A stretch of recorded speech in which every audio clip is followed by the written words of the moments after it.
काली नजर। माँ, माँ, अरे क्या माँ माँ कर रहा है? बकरी का बच्चा है क्या? अरे माँ, मजाक छोड़ो। मुझे फाइनली वो मेन चौराहे वाली दुकान मिल गई है। अब देखना, आपका बेटा दुगनी स्पीड से पैसा कमाएगा। ओफो, ये क्या? मेरी ऑनलाइन मेकअप क्लास चल रही है। इतनी जोर से क्यों बोल रहे हो आप दोनों?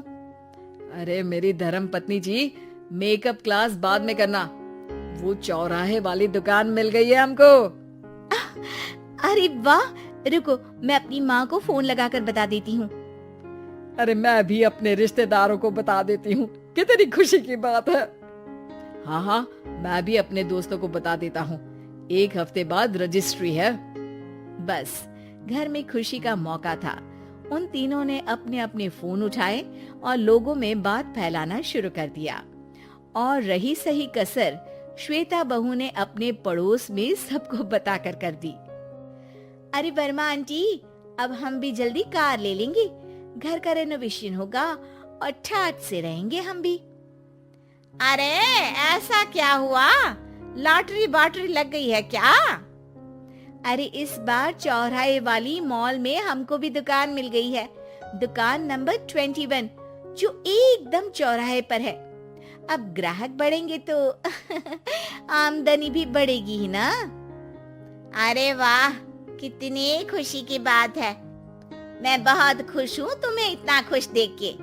बाकी एक बात कहूँ, सबको मत बताते फिरना। किसी की नजर लग जाएगी तो खुशी की खबर वापस लौट जाएगी। हैं? ऐसे थोड़ी ना होता है। अब डरा रही हो। अरे सही कह रही हूँ, काली नजर कहते हैं इस चीज को। जब आप किसी को कुछ बताओ और वो काम बिगड़ जाए। अरे लेकिन मैं तो... तुमने सबको बता दिया ना? हाँ, फोन लगा लगा के। अब बच के रहना, काली नजर बड़ी खतरनाक होती है। श्वेता इतनी खुश रहती है कि वो वर्मा आंटी की बात पर ध्यान ही नहीं देती, जबकि पड़ोस में और भी लोगों से खुशी की खबर शेयर करती रहती है। अगले दिन राजेश बहुत दुखी होकर घर आता है। अरे बेटा, क्या हुआ? मुंह क्यों सूजा हुआ है? मधुमक्खी ने काट लिया क्या? माँ, वो दुकान किसी और के पास चली गई। किसी ने ज्यादा भाव लगा दिया। अरे पर बात तो आपसे हुई थी ना उस दुकान वाले की। हाँ, आज मैं टोकन अमाउंट देने गया था, तब मुझे पता चला। कोई आकर सुबह मुझसे पहले ही ज्यादा अमाउंट दे गया। काली नजर। क्या क्या कहा? वर्मा आंटी ने समझाया था कि किसी को बताना मत, वरना काली नजर लग जाएगी। अच्छा, तुम्हें उनकी बात मान लेनी चाहिए थी। उनकी बात मान लेती, लेकिन उसके पहले ही सबको बता चुके थे ना हम तीनों। अरे अगली बार से ध्यान रखेंगे। कोई भी नई चीज होगी तो किसी को नहीं बताएंगे। तीनों कुछ दिन ऐसे ही रहते हैं, पर एक दिन श्वेता को एक मेल आता है। राजेश, मेरा ऑनलाइन मेकअप कोर्स कंप्लीट हो गया। अब मैं खुद का पार्लर खोल सकती हूँ। अरे वाह, अपने मोहल्ले में ही खोलते हैं। ये जो घर के सामने दुकान है ना, वहीं। हाँ, यहाँ सस्ती भी मिल जाएगी। अगले दिन श्वेता वर्मा आंटी के पास जाती है मिठाई का डब्बा लेकर। अरे आओ आओ, कैसे आना हुआ? जोर से नहीं बोलूंगी। वो सामने वाली दुकान है ना, वहाँ मैं अपनी पार्लर की दुकान खोलने वाली हूँ, उसकी मिठाई है। अरे वाह, बहुत बधाई हो तुमको। हाँ, मैं कमाने लगूंगी तो राजेश पर पूरे घर का बोझ नहीं रहेगा ना आंटी जी। ये तो है, पर ये बता कि तूने ये बात किसी और को तो नहीं बताई ना? अरे नहीं नहीं, पिछली बार गलती कर दी थी। काली नजर लगी किसी की और राजेश के हाथ से वो दुकान चली गई थी। सबको मत बताना। चलो मैं चलती हूँ, कल दुकान की बात करने भी तो जाना है। अगले दिन श्वेता दुकान के लिए मालिक से बात करने जाती है। अरे लेकिन दुकान तो हम कल रात को ही किसी को दे चुके हैं। कल ही? हाँ, कल ही। 2 दिन बाद कोई यहाँ पार्लर भी खोल लेगा। अब कहीं और दुकान देख लीजिए। अरे पर हमको भी तो पार्लर ही खोलना था। हाँ भाई, एक ही दुकान है, आधी आधी तो नहीं दे सकता ना मैं। राजेश और श्वेता घर पर हताश होकर आ जाते हैं।